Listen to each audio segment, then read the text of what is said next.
자, 우리 계속해서 우리 갈라디아서 말씀을 계속 보고 있습니다. 우리 지난주에는 성령 임재에 대해서 말씀을 나누었습니다. 그래서 성령 임재가 어떤 의미를 담고 있는지 다시 말씀드리면 성령 임재라는 것은 바로 하나님께서 우리를 택하셨다는 것에 대한 증거입니다. 그래서 성령을 임재한다는 것은 우리의 노력이나 우리의 의지에 의해서 성령께서 임재하고 내가 바래서 임재하는 것이 아니라 하나님께서 택하셨기 때문에 임재하는 것이고 그것은 곧 내 구원은 행위가 아니다. 곧 하나님의 약속이고 은혜에 의해서 계획된 것이다 라는 것을 말씀한 것이다 라고 지난주에 말씀드렸습니다.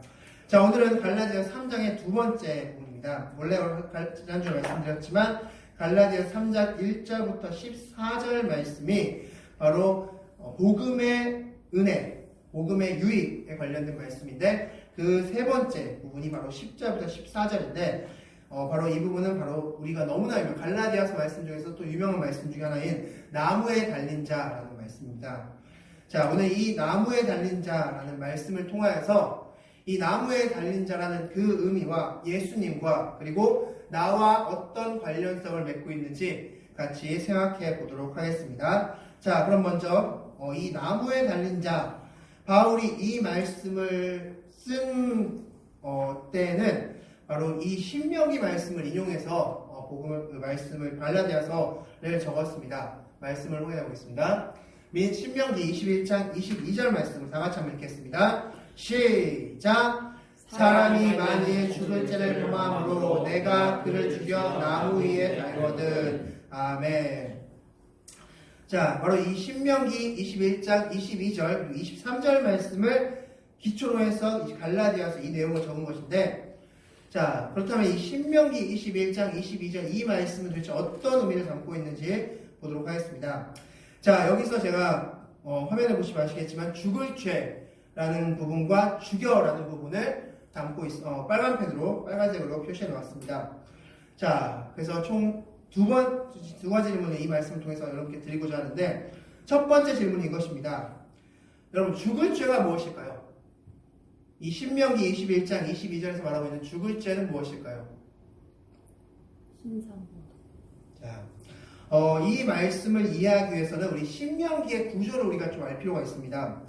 신명기는 총 3구조로 이루어져 있습니다. 신명기는 총 34장으로 이루어진 책인데 그 중에서 1절부터 11절 말씀과 12절부터 26절 말씀 그리고 27절부터 34절 말씀 이렇게 세 구조로 나눌 수 있습니다. 신명기라는 뜻은 두 번째 율법, 새롭게 주어진 두 번째 율법이라는 뜻을 가지고 있습니다. 이 신명기는 이제 출애굽 1세대들, 애굽에서 나온 출애굽 1세대들이 40년 동안 광야를 돌다가 죽은 후에 그들의 2세들, 그들의 아들, 딸들이 이제 다시 모세와 여호수아에 의해서 가나안 땅에 입성하기 직전에 모세가 3차례에 걸쳐서 설교를 합니다. 이 신명기 출애굽기 2세대들을 위해서 그 설교가 적힌 본문이 책이 바로 신명기입니다. 그래서 신명기는 두 번째 복음, 두 번째 율법이라는 제목으로서 바로 2세대들, 출애굽 2세대들에게 주어진 말씀인데, 자, 말씀 구조를 보면 1절부터 11절 말씀은 1세대들의 잘못, 1세대들이 어떻게 행했는지에 대해서 말씀해 주고 있고, 12절부터 26절 말씀은 이제 가나안 땅에 너희가 입성하게 되면은 이렇게 살아라 하면서 율법을 주관해 주는 것이고, 27절부터 34절 말씀은 자, 이제 내가 너희에게 율법을 전해 주었다. 너희들 어떻게 살래? 라면서 선택을 주어지는 그 설교를 한 것이 27절부터 34절 그리고 모세의 죽음까지 그렇게 적혀져 있는 것이 신명기 구조입니다.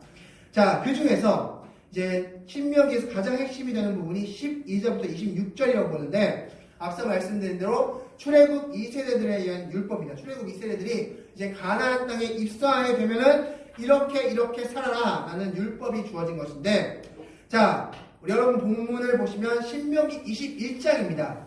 즉 신명기 12장부터 26장까지 사이에 적혀져 있는 게 바로 오늘 본문, 지금 여러분께서 보고 계신 그 말씀입니다. 자, 그렇다면 이 말씀에서 죽을 죄는 무엇인가? 이 12절부터 26절까지 여러분께서 읽어보시면 아시겠지만 이 본문은 사실 굉장히 중구난방식으로 적혀 있는 것 같습니다. 왜 이 부분 나왔다 갑자기 여기로 나오고 갑자기 여기 나오고 갑자기 이거 나오고 그래서 뭔가 좀 순서가 좀 이상하다라고 생각하실 수 있지만 말씀을 자세히 읽어보시면 여러분 집에 가서 한번 12절부터 26절까지 한번 읽어보십시오. 말씀을 잘 읽어보면 모세가 중구난방식으로 설교한 것이 아니라 십계명 순서대로 설교했음을 볼 수 있습니다. 십계명은 이렇게 구성되어 있죠. 1계명부터 4계명까지는 하나님 사랑, 그리고 5계명부터 10계명까지는 이웃 사랑에 대해서 말씀하고 있는데 이 순서에 의해서 그래서 앞부분은 하나님 사랑에 대해서 언급하고 있습니다. 하나님 사랑하기 위해서 어떻게 해야 된다. 그리고 뒷부분은 이웃을 사랑하기 위해서는 너희가 어떻게 해야 된다 라는 것이 적혀져 있는 게 바로 신명기 말씀인데, 자 그렇다면 신명기 21장은 어떤 부분에 속하는 말씀일까요? 바로 이웃사랑 쪽입니다. 이웃사랑 바로 뒤편에 적혀있기 때문에 이웃사랑입니다. 자 그렇다면 다시 질문 드리겠습니다. 신명기 21장 22절의 죽을 죄는 무엇일까요? 여기서 말하고 있는 죽을 죄는 무엇을 언급하고 있는 걸까요? 살인하지 마. 자 바로 이웃을 사랑하지 않는 죄, 이것을 죽을 죄다라고 신명기 이 말씀에서 이용하고 있습니다. 자 간단하게 설명드리면 신명기 19장에는 사람을 미워해서 죽인 죄, 그리고 신명기 19장 21절은 위증, 잘못된 증거를 해서 이웃에게 폐를 끼친 죄, 그리고 그 앞장인 신명기 21장에는 부모 말에 불순종한 죄, 이렇게 해서 이웃을 사랑하지 않는 죄, 그 죄를 가리켜서 죽을 죄다라고 신명기에서 말씀하고 있는 것입니다. 이웃을 사랑하지 않는 죄입니다. 자, 첫 번째 질문이 이것이었죠. 죽을 죄는 과연 무엇일까? 이웃을 사랑하지 않는 죄다. 이것 여러분 잘 기억하십시오. 이것이 키포인트입니다. 여러분 잠시 후에 다시 한번 언급할 기회가 있을 것입니다. 자, 두 번째 질문은 이것입니다.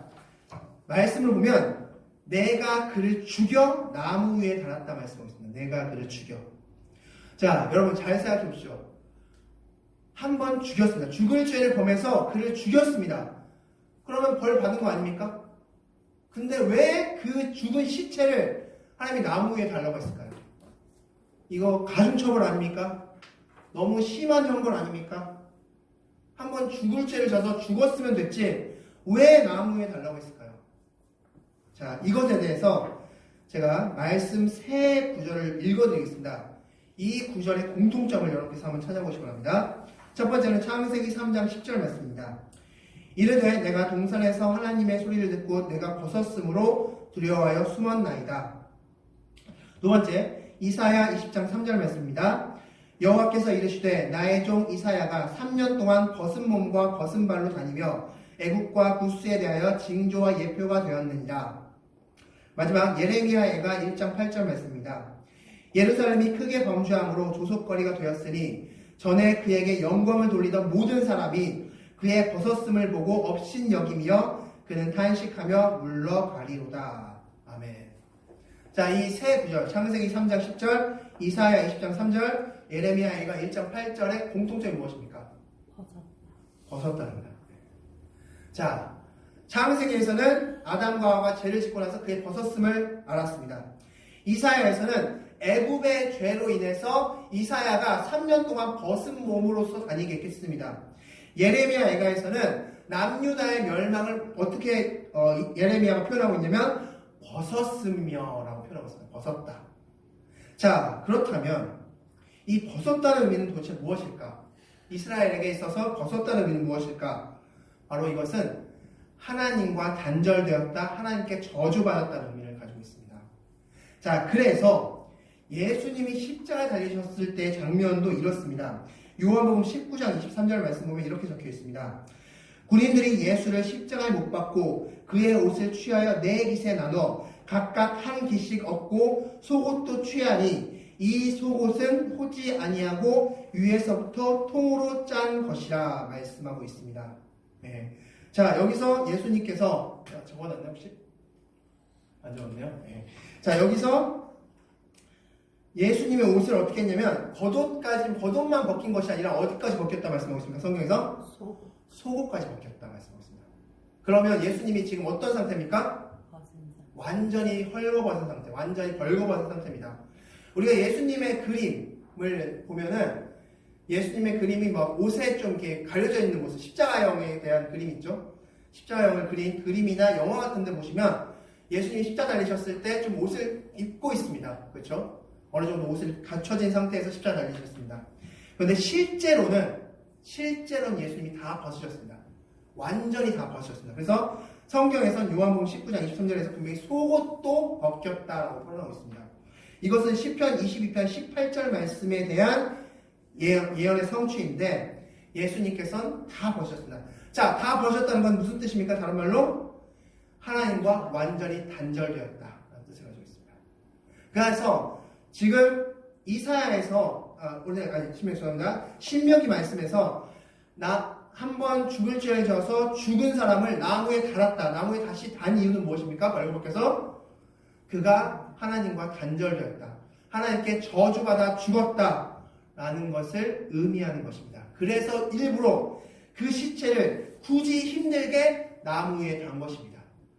자, 그래서 이 신명기 21장 22절 말씀은 남을 미워하는, 즉 다른 사람을 사랑하지 않는 죄는 하나님의 저주를 받아 죽을 죄이다 라는 의미를 담고 있는 말씀입니다. 자, 그럼 이제 세 번째 가장 중요한 질문을 여러분께 던져보겠습니다. 자, 이 신명기 21장 22절 말씀은 그렇구나. 그러면 이 저주, 신명기의 저주와 예수님의 십자가는 관련성이 있을까요? 없을까요?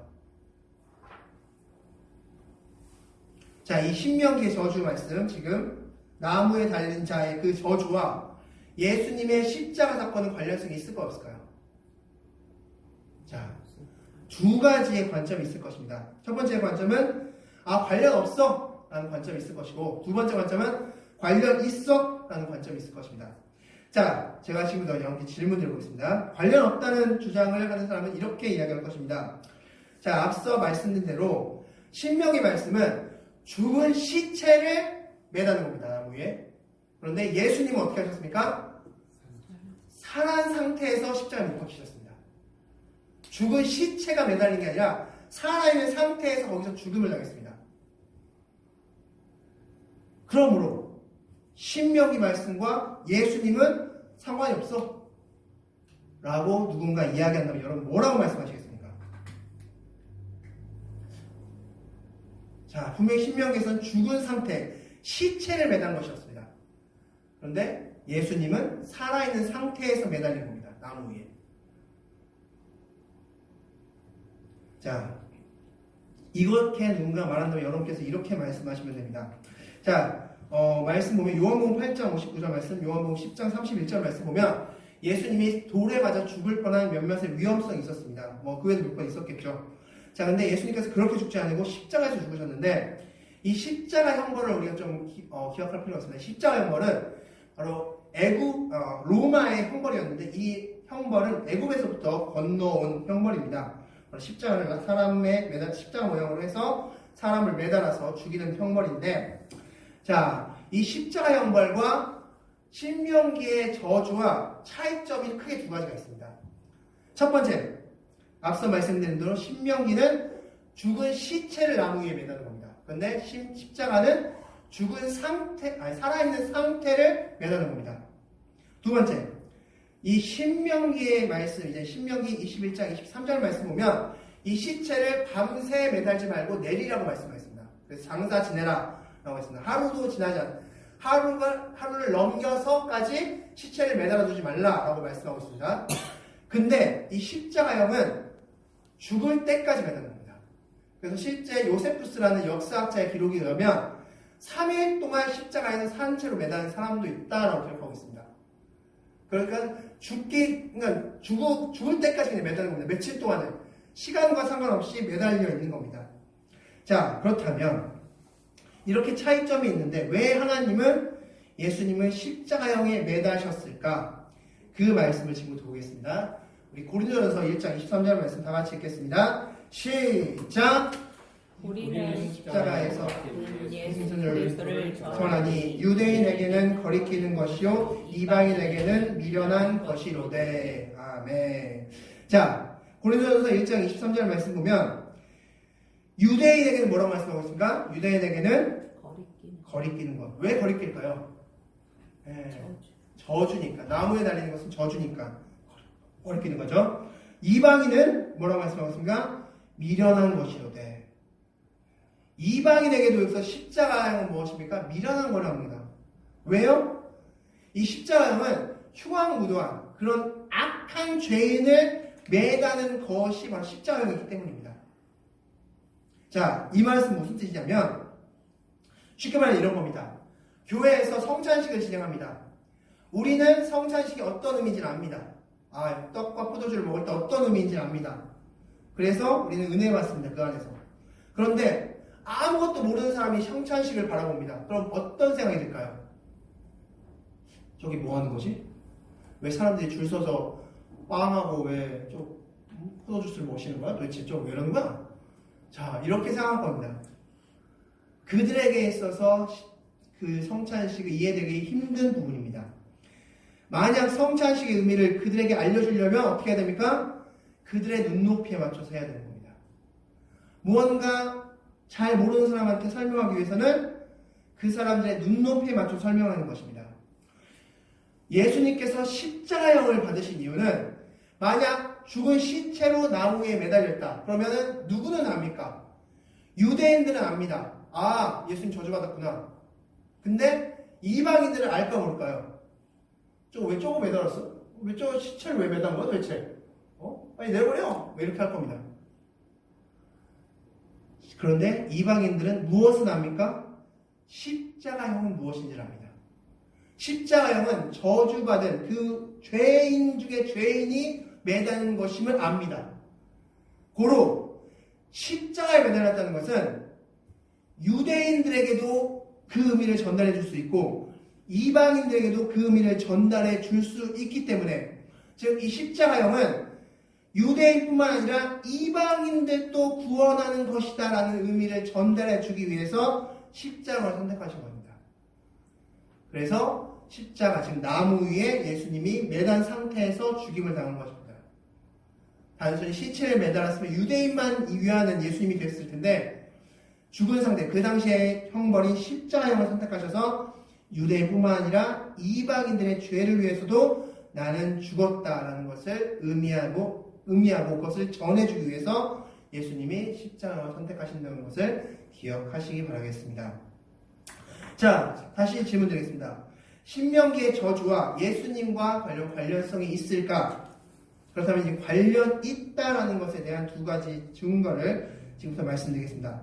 첫 번째는 마태복음 27장 57절 58절 말씀 보면 아리마대 사람 요셉이 등장합니다. 그 요셉이 예수님의 시체를 달라고 합니다. 그래서 예수님의 시체를 장사하는데 성경에 보면은 날이 저물 때라고 말씀하고 있습니다. 그 말씀은 무슨 뜻입니까? 이 당시 지금도 마찬가지지만 이스라엘 시간의 그 시작, 하루의 시작은 바로 저녁 때부터입니다. 저녁 때부터 하루의 시작을 알립니다. 지금도 마찬가지로 그렇게 하고 있습니다. 그래서 날이 저물다라는 뜻은 무슨 뜻이냐면 하루가 이제 시작된다는 뜻입니다. 하루가 시작된다. 그러니까 우리 시계로 따지면 11시 30분, 40분 그쯤이라고 생각하시면 됩니다. 고로 아리마대 사람 요셉이 예수님의 시체를 달라고 해서 시체를 내렸습니다. 나무 위에서. 그 의미는 무엇입니까? 그렇다면 예수님의 십자가형이 신명기에 이 나무에 달린 자 저주와 관련성이 있다는 겁니까? 없다는 겁니까? 있다는 걸 가르쳐 주신 겁니다. 아리마대 사람 요셉의 그 행위를 통해서 신명기에서 분명히 시체는 저주받은 시체는 하루가 지나기 전에 내리라고 말했잖아. 그래서 예수님의 시체도 그렇게 내가 내린 거야. 그 행위를 통해서 내가 예수님의 십자가형이 신명기의 저주와 연관성이 있다는 걸 너에게 가르쳐 주는 거야 라고 말씀하시는 겁니다. 그게 첫 번째 메시지입니다. 즉 관련성이 있다는 것입니다. 두 번째, 요한복음 13장 말씀 보면 예수님의 세족식 장면이 나옵니다. 예수님께서 제자들의 발을 닦아주시는 세족식 장면이 나오는데 그 세족식을 다 거행하신 다음에 이런 말씀을 하십니다. 자, 말씀 보겠습니다. 자, 요한복음 13장 34절 다 같이 읽겠습니다. 시작! 새 계명을 너희에게 주노니 서로 사랑하라. 내가 너희를 사랑한 것 같이 너희도 서로 사랑하라. 아멘. 자, 질문 드리겠습니다. 가장 중요한 질문입니다. 왜 예수님은 서로 사랑하라고 말씀하셨을까요? 새 계명이 서로 사랑하다. 서로 사랑하라. 왜 서로 사랑하라고 말씀하셨을까요? 자, 앞서 질문 드렸던 신명기 21장 22절과 23절 말씀을 기억하시면서 이 질문에 한번 답을 찾아보시기 바랍니다. 왜 서로 사랑하라고 말씀하셨을까요? 사랑하지 않는 게 죄니까. 자, 예. 자, 앞서 말씀드렸죠? 죽을 죄가 무엇이었습니까? 이웃을 사랑하지 않는 죄였습니다. 그 죄 때문에 죽었고 십자가, 나무에 달리는 저주를 받았습니다. 바로 우리가 그렇게 받았어야 됐습니다. 그런데 그걸 누가 받으셨습니까? 예수님이 대신 받으셨습니다. 그래서 예수님은 이제 그 율법을 다 완성하시고 우리에게 새 율법을 주셨습니다. 그 율법, 새롭게 주신 율법이 뭐냐면 너희들 과거에 이웃을 사랑하지 않는 사람을 사랑하지 않는 죄 때문에 이런 저주를 받았어야 되는데 내가 대신 받았잖아. 근데 또다시 너희가 그런 죄를 저지르면 안 되잖아. 그래서 내가 새 계명을 줄게. 그 계명이 서로 사랑하라는 거입니다. 서로 사랑하라. 즉 이웃을 미워하지 말라. 이웃을 사랑하지 않는 죄를 범하지 말라는 의미입니다. 그래서 그것을 새 계명이라고 하는 것입니다. 이해하셨나요? 네. 그래서 새 계명, 우리가 이제부터 우리에게 주어지는 계명은 바로 새 계명입니다. 새 계명. 예수님을 믿는 사람들에게 주어지는 계명이 새 계명인데 이 새 계명은 무엇이냐면 613가지의 구약의 율법이 아니라 바로 딱 한 메시지. 서로 사랑하랍니다. 이 서로 사랑하라는 뜻은 바로 그 안에 하나님 사랑까지 다 내포되어 있는 뜻입니다. 그래서 하나님 사랑, 이웃 사랑. 그것이 바로 우리의 새 계명인 것입니다. 아멘. 자, 그런데 말씀에서 이렇게 말씀하셨죠. 서로 사랑하라. 어떻게 사랑하라? 내가 너희를 사랑하고 같이 사랑하라 라고 말씀하고 계십니다. 자, 그럼 질문 드리겠습니다. 하나님이 우리를 얼마나 사랑하셨나요? 얼마만큼 사랑하실까? 자, 이것에 대해서도 요한복음 3장에서 말씀하고 있습니다. 요한복음 3장은 니고데모를 예수님께서 밤중에 만나시면서 바로 거듭남에 대해서 말씀해주는 그 장면인데 그 설명을 하신 다음에 예수님께서 이렇게 말씀하십니다. 요한복음 3장 14절 말씀 보면 뱀을 든 것 같이 인자도 들려야 되고 15절 그러면 믿는 자마다 영생을 얻는다 라고 말씀하십니다. 뱀이 든 것처럼 인자도 들려야 된다. 이 뱀이 들린다라는 것은 바로 예수님께서 민수기 21장의 놋뱀 사건을 인용하신 부분인데 민수기 21장의 놋뱀 사건은 무엇입니까? 이스라엘 백성들이 불평불만했습니다. 1세대들이 불평불만했을 때 하나님께서 불뱀을 보내셔서 그들을 다 물게 하셨습니다. 그리고 나서 그 불뱀을 물린 이스라엘 백성들이 모세에게 하나님께 용서를 구해주세요 라고 했을 때 모세가 기도했을 때 하나님께서 놋뱀을 만들어서 장대에 매달며 그 장대를 쳐다보는 사람을 살려주겠다라고 말씀하고 있습니다. 그리고 하나님께서는 실제로 민수기 21장 9절 말씀에서 그렇게 하셨습니다. 자, 그렇다면 이 이스라엘 백성들은 과연 불평할 수 있는 존재들이었을까요? 불평할 수 있는 그런 존재들이었을까요? 이들은 원래 신분이 무엇이었습니까? 종 노예였습니다. 그냥 종으로 살다가 그런 수밖에 없는 그런 존재였는데 그런 존재를 하나님께서 다시 출애굽시키셔서 하나님께 가나안 땅으로 인도하고 계시는 그런 상황이었습니다. 자, 그런데 그들은 이제 그렇기 때문에 그들은 이미 죽은 상태였습니다. 죽은 존재들이었습니다. 그런 죽은 존재들에게 하나님께서 놋뱀을 만들어서 그 놋뱀을 쳐다보면 살게끔 하셨습니다. 즉 무슨 말씀입니까? 생명을 다시 주신 것입니다. 즉 이 놋뱀 사건은 예수님의 십자가 사건을 예표하는 것으로서 예수님께서 우리에게 무엇을 주심을 말씀하고 있습니까? 생명을 주심을. 즉 우리에게 얼만큼 우리를 사랑하시냐면 생명을 주실 만큼 사랑하신다라고 말씀하고 있는 겁니다. 하나님이 우리를 사랑하시는데 얼마만큼 사랑하시냐면 생명을 주실 만큼 사랑하시는 겁니다. 즉 요한복음 13장 34절 말씀에서 새 계명을 너희에게 주노니 서로 사랑하라. 내가 너희를 사랑한 것 같이 너희도 서로 사랑하라 했을 때 어떻게 서로 사랑해야 되냐면 하나님이 우리에게 생명을 주신 것만큼 다른 사람을 사랑하라 라고 말씀하신 겁니다. 그 정도로 우리를 사랑하라. 우리에게 사랑을 베풀어라 라고 말씀하고 계신 것입니다. 자, 마지막으로 생명을 주셨다는 의미는 무엇일까? 자, 이것을 통해서 우리 한번 말씀을 통해서 확인해 보도록 하겠습니다. 자, 고린도전서 15장 54절 말씀 다 같이 읽겠습니다. 시작! 이 썩을 것이 썩지 아니함을 입고 이 죽을 것이 죽지 아니함을 입을 때에는 사망을 삼키고 이기리라고 기록된 말씀이 이루어지리라. 아멘.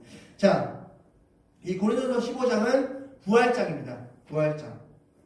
자, 이제 부활에 대해서 말씀하고 있는 것인데, 자, 이 썩을 것이 썩지 아니함을 입고 이 죽을 것이 죽지 아니함을 입을 때에는 사망을 삼키고 이기리라고 기록된 말씀이 이루어진다 말씀했습니다. 무엇을 삼킨다고 말씀하고 있습니까? 사망.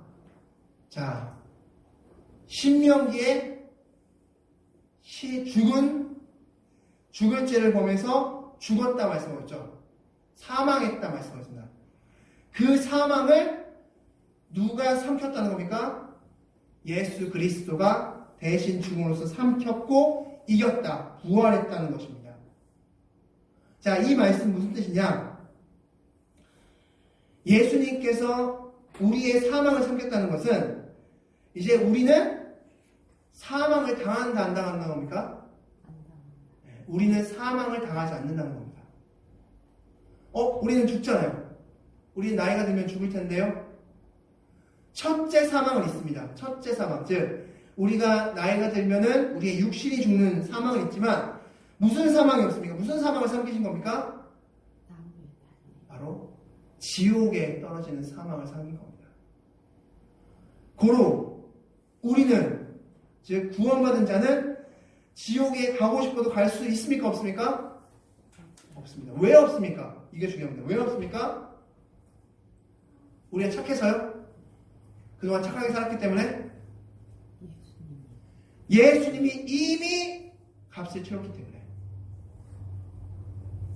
우리의 신앙생활에서 가장 중요한 핵심이 이것입니다. 우리의 신앙생활에서 가장 중요한 것은 예수님이 이미 나무에 달리셔서 신명기의 저주를 이미 다 치르셨다는 겁니다. 그래서 우리는 지옥에 가고 싶어도 갈 수 없는 존재라는 것입니다. 왜요? 값을 다 치른 겁니까? 값을 다 치른 것이기 때문에. 자, 이게 500원입니다. 그래서 값을 치렀습니다. 이 값을. 그러면 이제 이것을 내 것이 아니라고 할 수 없는 거죠. 이미 값을 치렀기 때문에 이미 내 것입니다. 이건. 이미 값을 치러버린 것입니다. 예수님이 이미 값을 치렀다는 것입니다. 그래서 사망을 삼켰고 우린 이기셨던, 부활하셨던 것처럼 우리도 둘째 사망은 없고 이제 부활만 남았다. 육체가 죽으면 이제 부활만, 육체가 다시 살아나서 하나님 천국에 가는 그 부활만이 남았다라고 말씀하고 있는 것입니다. 자, 이것이 이제 계시록에서 어떻게 표현하고 있는지 말씀 보겠습니다. 자, 요한계시록 21장 14절 말씀 다 같이 읽겠습니다. 시작! 흑암과 음부도 불못에 던지우니 이것은 둘째 사망 곧 불못이다. 둘째 사망이 뭐라고요? 불못. 불못이 뭘까요? 지옥이죠. 네, 지옥입니다. 자, 둘째 사망이 불못입니다. 자, 근데 요한계시록 20장 6절 말씀 보겠습니다. 다 같이 읽겠습니다. 시작! 이 첫째 부활에 참여하는 자들은 복이 있고 거룩하도다. 둘째 사망이 그들을 다스리는 권세가 없고 왕노릇 하리라. 아멘. 둘째 사망이, 자, 이 첫째 부활, 예수님의 부활이죠. 예수님께서 부활하신 것에 참여한다는 것은 그것에 속한다라는 뜻을 가지고 있습니다. 그것에 속해 있는 자, 그것에 이제 참여한 자, 그것에 해당되는 자, 그것에 해당되는 자들은 복이 있고 거룩한데 왜 거룩하냐면 둘째 사망, 즉 지옥에 가는 것을, 지옥이 그들을 다스리는 것에 없다. 즉 그들에게 무엇이 없다?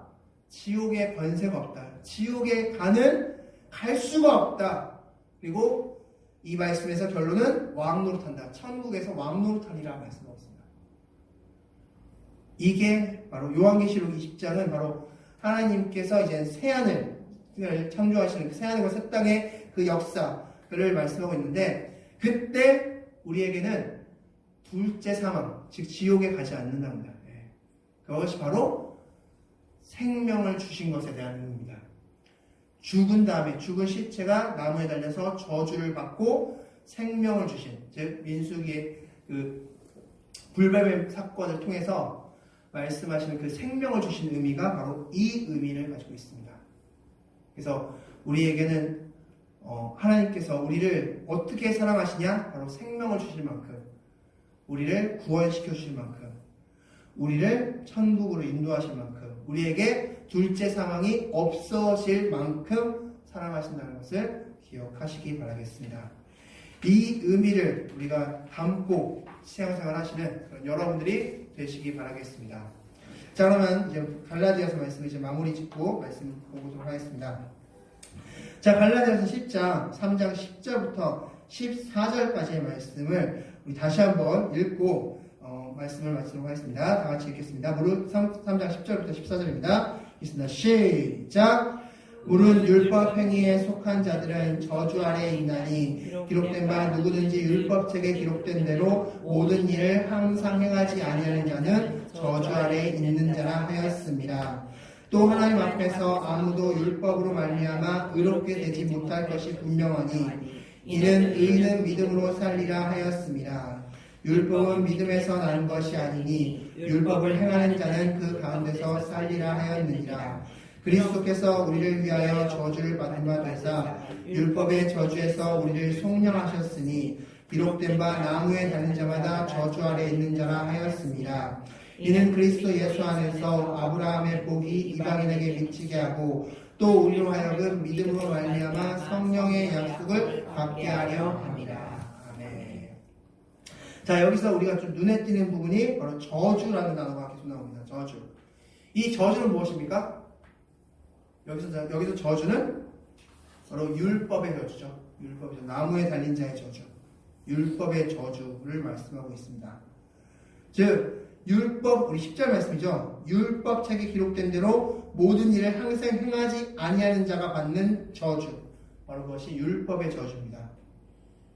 그럼 우리는 율법의 저주, 즉, 이웃을 사랑하지 않는 그 죄로 인해서 받는 저주를 우리는 받아야 됩니까? 받지 않아야 됩니까? 받지 않아도. 네, 원래는 받아야 되죠. 원래는 받아야 됩니다. 근데 그 저주를 누가 대신 받으신 겁니까? 예수님이 보니까 새 계명을 무엇으로 주셨습니까? 서로 사랑하라. 이제 좀 이해가 되시나요? 그 연결고리가 좀 되시나요? 네. 우리는 이웃을 사랑하지 않는 저주 때문에 저주를 받았습니다. 그 죄 때문에 저주를 받아서 나무에 달린 자의 저주를 받아야 됐는데 그 저주를 속량하셨다. 말씀 13절 말씀이죠. 속량하셔서 그래서 우리의 저주의 값을 대신 예수님이 치르셨고, 그래서 예수님이 우리를 이제 새 계명을 받는 새로운 자로 거듭나게 하셨는데, 그 새 계명을 받는 자는 바로 서로 사랑함을 행하는 자라는 것입니다. 근데 그 서로 사랑함을 행한다는 것은 어떤 의미냐면 하나님이 나에게 행하신 대로 서로 사랑하는 겁니다. 우리가 묵상해야 될 것은 무엇입니까? 그렇기 때문에 하나님이 나에게 행하신 일을 묵상하면 되는 겁니다. 하나님이 나에게 행하신 그 일을 묵상하면 우리는 자연스럽게 사랑할 수 있게 되는 겁니다. 그런 존재로 만들어 주셨습니다. 그렇게 만들어 주시기 위해서 예수님은 나무에 달리는 저주를 우리 대신 당하신 겁니다. 그러므로 여기서 우리가 이제 적용점을 찾는다면 우리는 두 가지만 기억해야 됩니다. 첫 번째는 우리는 하나님의 사랑을 묵상해야 될 필요성이 있습니다. 하나님이 나에게 어떤 사랑을 베풀어 주셨는지를 철저하게 묵상하시기 바랍니다. 정말 철저하게 여러분께서 정말 하나님께서 나에게 어떻게 사랑하셨는지, 왜냐하면 그 사랑만큼 사랑하라고 말씀하셨으니까. 너희가 그 사랑만큼 사랑하라 말씀하셨으니까 그 사랑을 우리가 깨달아야지 정말 서로 사랑하게끔 되는 겁니다. 그래서 철저하게 내가 하나님이 나를 어떻게 사랑하셨는지를 철저하게 묵상하시는 그런 여러분들이 되시기 바라겠습니다. 그러면 어떻게 됩니까? 자연스럽게 사랑하게 된다는 겁니다. 자연스럽게 남을 사랑하게 된다는 것입니다. 그게 성경의 가르침입니다. 내가 사랑해야지가 아니라 하나님의 사랑을 알면 너희는 서로 사랑할 수 있게 된다는 것입니다. 그것이 성경의 가르침입니다. 그런 존재로 우리를 만들어 주셨다는 겁니다. 그래서 둘째 사망에 이르지 않게 만들어 주셨고 서로 사랑할 수 있는 존재로 만들어 주셨다는 겁니다. 그것이 바로 예수를 믿는다라는 것에 대한 의미입니다. 즉 우리가 예수를 믿는 자라면 첫 번째, 둘째 사망에 이르지 않습니다. 우리는 이제 이미 구원받았습니다. 우리는 성경에서 말씀하고 있습니다. 더 이상 너는 둘째 사망과 아무 관련 없어 라고 말씀하고 있습니다. 우리는 구원받았다라고 말씀하고 있습니다. 자, 둘째 사망에 이르지 않는다. 두 번째, 서로 사랑할 수 있는 존재로 만들어 주셨다는 겁니다. 우리는 이제 서로 사랑할 수 있는 존재. 근데 어떻게 사랑할 수 있습니까? 내가 막 열심히 아니죠? 하나님이 나에게 행하신 그 사랑을 알고 깨달으면 그것이 성령으로부터 알아지면 그러면 우리는 서로 사랑할 수 있는 존재가 되고 있다는 겁니다. 된다는 것입니다. 그래서 우리가 이 나무에 달린 자라는 그 말씀이 어떤 의미인지 우리가 어떤 의미인지를 정확히 기억하시면서 우리가 어떻게 구원받았는지 기억하시고 우리는 율법의 메인자가 아니라 바로 하나님의 사랑의 메인자라는 것을 기억하시고 그 사랑에 반응하면서 남을 사랑하시는 그런 여러분들이 되시기 바라겠습니다. 아멘. 자, 마지막으로 이 말씀 정리하고 마치겠습니다. 자, 예수님께서 나무에 달리셨다는 것은 바로 우리의 죽음을 대신 죽으셨다는 것이고 사랑할 수 있는 존재로 만들어 주셨다는 것이고 그 사랑할 수 있다는 존재는 새 계명을 주시고 구원해 주셨다는 것입니다. 그럼 우리가 신앙생활은 바로 그 새 계명으로 서로 사랑함으로써 행하는 것이 바로 우리 신앙생활이 될 줄 믿습니다. 다음 주에는 그렇다면 율법은 과연 어떤 의미인가 나에게? 율법은 도대체 어떤 의미를 가지고 있을까? 다음 주 말씀 율법의 유익에 관련된 말씀을 다음 주에 말씀드리겠습니다. 그래서 이 말씀과 다음 주 말씀까지 연결돼야지 여러분께서 정확하게 옛 계명과 새 계명의 그 관계성을 여러분께서 아실 수 있을 겁니다. 다음 주에 꼭 예배 참석하시는 여러분들이 되시기 바라겠습니다. 기도하겠습니다. 우리 다 같이 하나님께 기도하겠습니다.